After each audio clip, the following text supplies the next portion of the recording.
Chapter the 18th. The Finding of Moreau. When I saw Montgomery swallow a third dose of brandy, I took it upon myself to interfere. He was already more than half fuddled. I told him that some serious thing must have happened to Moreau by this time, or he would have returned, and that it behoved us to ascertain what that catastrophe was. Montgomery raised some feeble objections, and at last agreed. We had some food, and then all three of us started. It is possibly due to the tension of my mind at the time, but even now that start into the hot stillness of the hot tropical afternoon is a singularly vivid impression. Mling went first, his shoulders hunched, his strange black head moving with quick starts, as he peered first on this side of the way and then on that. He was unarmed, his axe he had dropped when he encountered the swine men. Teeth were his weapons when it came to fighting. Montgomery followed with stumbling footsteps, his hands in his pockets, his face downcast. He was in a state of muddled sullenness with me on account of the brandy. My left arm was still in a sling. My left arm was in a sling. It was lucky it was my left, and I carried my revolver in my right. We took a narrow path through the wild luxuriance of the island, going northwestward, and presently Mling stopped and became rigid with watchfulness. Montgomery almost staggered into him, and then stopped too. Then, listening intently, we heard, coming through the trees, the sound of voices and footsteps approaching us. "He is dead," said a deep, vibrating voice. "He is not dead. He is not dead," jabbered another. We saw, said several voices. "Hello," suddenly shouted Montgomery. "Hello there!" "Confound you," said I, and gripped my pistol. There was a silence, then a crashing among the interlacing vegetation. First here, then there, and then half a dozen faces appeared, strange faces, lit by a strange light. Mling made a growling noise in his throat. I recognized the ape-man. I had indeed already identified his voice, and two of the white-swathed, brown-featured creatures I had seen in Montgomery's boat. With them were the two dappled brutes, and that gray, horrible, crooked creature who said the law, with gray hair streaming down his cheeks, heavy gray eyebrows, and gray locks pouring off from a central parting upon its sloping forehead, a heavy, faceless thing with strange red eyes, looking at us curiously from amidst the green. For a space, no one spoke. Then Montgomery hiccuped. "Who said he was dead?" The monkey man looked guiltily at the hairy gray thing. "He is dead," said this monster. "They saw." There was nothing threatening about this detachment at any rate. They seemed awe-stricken and puzzled. "Where is he?" said Montgomery. "Beyond," said the gray creature, and the gray creature pointed. "Is there a law now?"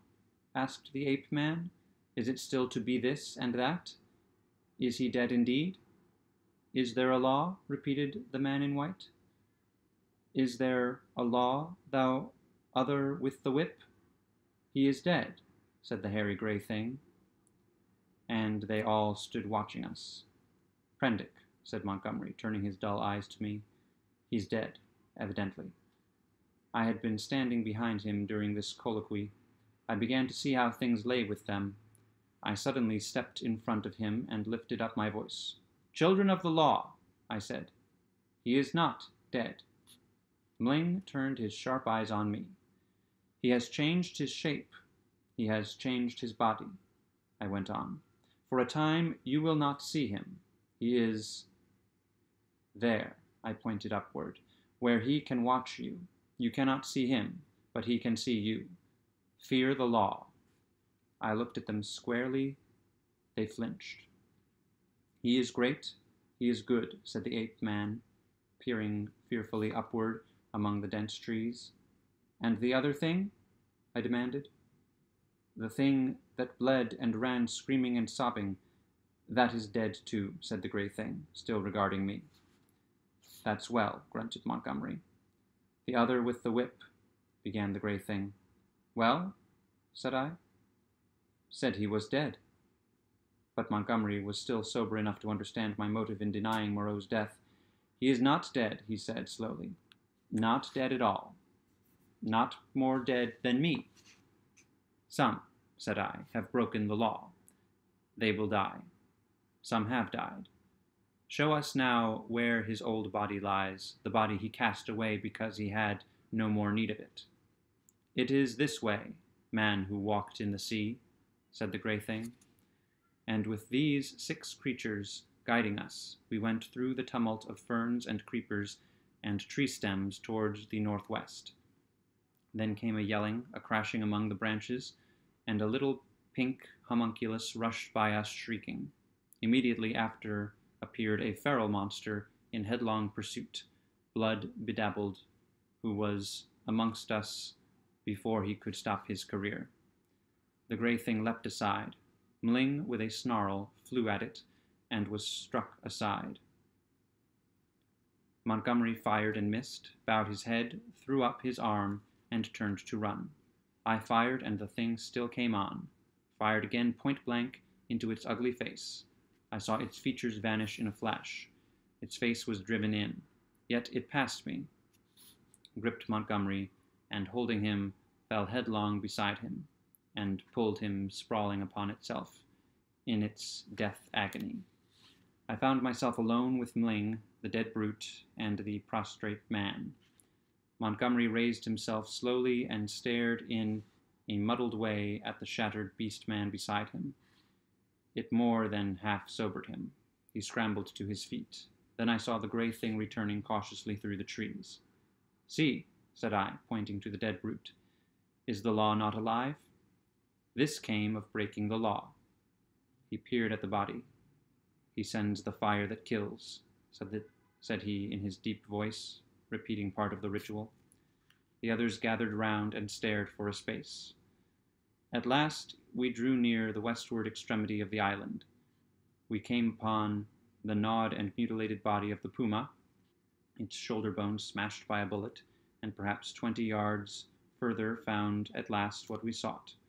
He lay face downwards in a trampled space in a cane brake. One hand was almost severed at the wrist, and his silvery hair was dabbled in blood. His head had been battered in by the fetters of the puma. The broken canes beneath him were smeared with blood. His revolver we could not find. Montgomery turned him over. Resting at intervals, and with the help of the 7 beast people, for he was a heavy man, we carried him back to the enclosure. The night was darkling. Twice we heard unseen creatures howling and shrieking past our little band, and once the little pink sloth creature appeared and stared at us and vanished again. But we were not attacked again. At the gates of the enclosure, our company of beast people left us, Mling going with the rest. We locked ourselves in, and then took Moreau's mangled body into the yard and laid it upon a pile of brushwood. Then we went into the laboratory and put an end to all we found living there.